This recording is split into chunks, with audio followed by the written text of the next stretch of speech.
दोस्तों आज हम आपको सैर करवाने वाले हैं एक ऐसे देश की जहां पर हिंदी और भोजपुरी भाषा का प्रचलन बहुत ज्यादा है। इस देश को मिनी इंडिया भी कहा जाए तो गलत नहीं होगा। इस देश में बहुत कुछ है। यहाँ पर 15 दिन के लिए कुंभ का मेला भी लगता है। यहाँ पर गाड़ी राइट साइड नहीं बल्कि लेफ्ट साइड चलाई जाती है। यहाँ पर भारतीयों की आबादी सबसे ज्यादा होने की वजह से प्रेजेंट टाइम में यहाँ के राष्ट्रपति भी भारतीय मुल्क के हैं। यह खूबसूरत देश भले ही अमेरिका के महाद्वीप में स्थित है, लेकिन फिर भी यहाँ पर हिंदुस्तान के लोगों का बोलबाला है। जी हाँ दोस्तों, हम बात कर रहे हैं एक बेहद खूबसूरत और एक छोटे से देश सूरीनाम की। दोस्तों क्योंकि इस देश को मिनी इंडिया भी कहा जाता है, इसीलिए जल्दी से अपनी सीट बेल्ट को बांध लीजिए क्योंकि अब हम निकलने वाले हैं इस शानदार सफर में। दोस्तों सबसे पहले आपको बता दें, इस देश का ऑफिशियल नाम द रिपब्लिक ऑफ सूरीनाम है। यह भारत से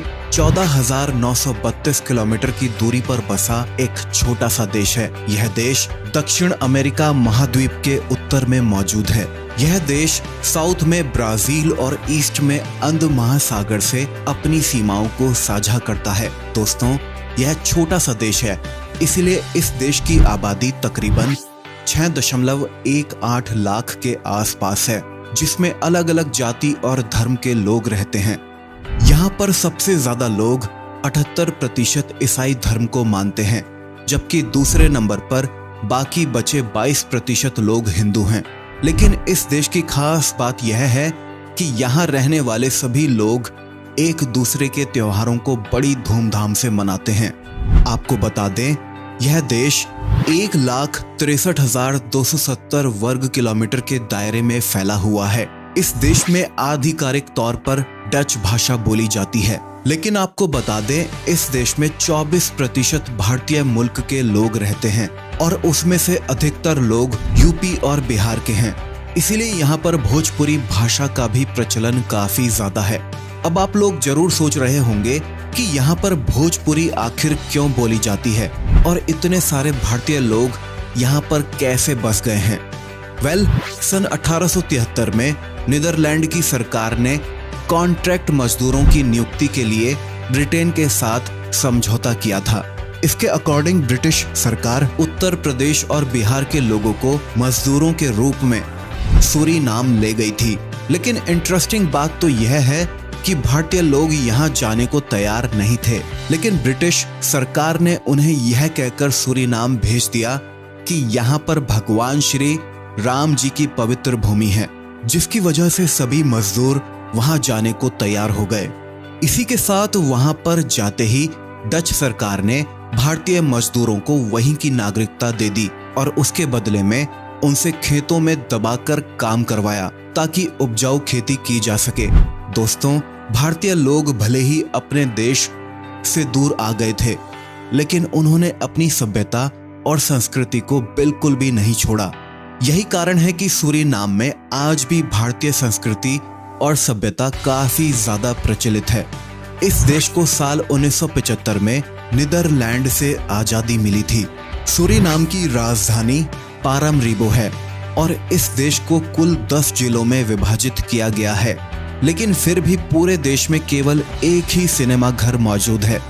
अब छोटा और शांत देश होने की वजह से देश की 1/4 पॉपुलेशन हर दिन $2 में ही अपना जीवन यापन कर लेती है। सूरीनाम की प्रमुख नदियां अटलांटिक में ईस्ट की ओर बहती हैं। इसमें क्वारंटाइन शामिल है, जो कि गुयाना के साथ बॉर्डर का हिस्सा बनाती है।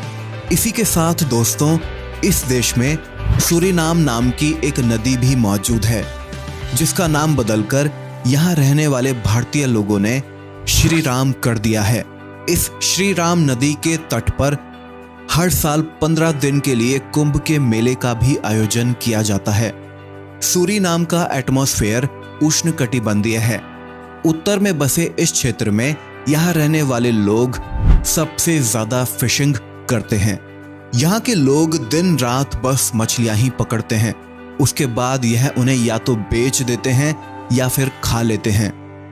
दोस्तों सूरीनाम ने साल 1960 में पहली बार ओलंपिक में पार्टिसिपेट किया था और अभी तक यह देश केवल एक बार सिल्वर और गोल्ड मेडल जीता है। दोस्तों इस देश में लोग लेफ्ट साइड में गाड़ियां चलाते हैं। दोस्तों, इस देश के राष्ट्रपति का नाम चंद्रिका प्रसाद संतोखी है। दोस्तों, आप जानकर हैरान रह जाओगे कि जब चंद्रिका प्रसाद संतोखी राष्ट्रपति के पद के लिए नियुक्त किए गए थे तो उन्होंने अपना शपथ ग्रहण संस्कृत भाषा में किया था।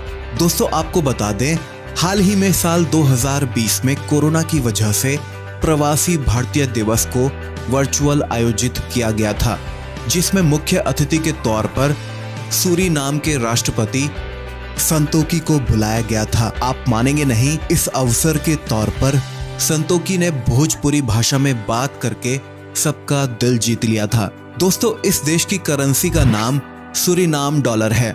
आपको बता दें, एक सूरीनाम डॉलर की कीमत भारतीय रुपए के हिसाब से 2 रुपए 76 पैसे है। यहाँ के लोग नेचर से बहुत ही ज्यादा प्यार करते हैं। आपको बता दें, यह लोग पेड़ पौधों की पूजा भी करते हैं। यहाँ पर पेड़ों की कटाई करने वाले लोगों को मृत्यु दंड देने तक का कानून बनाया गया है। इसी के साथ दोस्तों, यहाँ पर पेड़ पौधों की भी फोटो खींचना एकदम मना है। ऐसा इसलिए क्योंकि यहाँ के स्थानीय लोगों का मानना है कि फोटो खींचने से पेड़ों पर कैमरे की लाइट पड़ती है, जिससे पेड़ पौधों की पवित्रता नष्ट हो जाती है। इसीलिए दोस्तों, अगर आप सूरीनाम जा रहे हैं और पेड़ या पौधों की फोटो खींचते हुए अगर आप पकड़े जाते हैं तो आपकी कुटाई तक हो सकती है।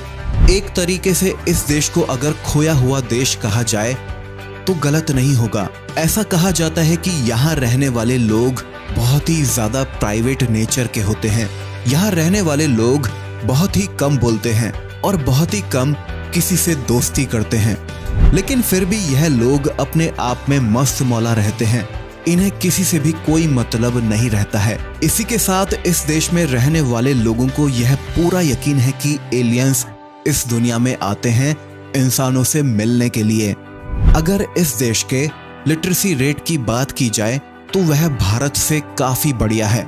आपको बता दें, यहाँ का लिटरेसी रेट 92% के आसपास है। ऐसा इसीलिए क्योंकि काफी संख्या में बच्चे स्कूल और कॉलेज में पढ़ने के लिए अब पहुंच रहे हैं। इस देश को सबसे सेफेस्ट कंट्री में गिना जाता है। यहाँ का क्राइम रेट लगभग 0 के बराबर है।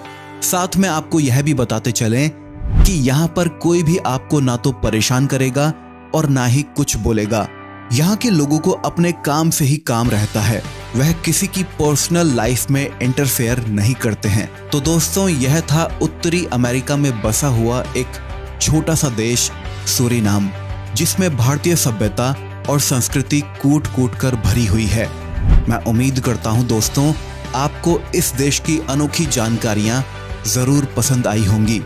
क्या आप इस देश में जाना पसंद करेंगे? क्योंकि यहाँ जाने पर आपको ऐसा बिल्कुल भी नहीं लगेगा कि आप किसी दूसरे देश में आए हैं। ठीक है, तो फिर दोस्तों, मिलते हैं आपसे एक और अगली मजेदार वीडियो में। तब तक के लिए नमस्कार, जय हिंद, वंदे मातरम।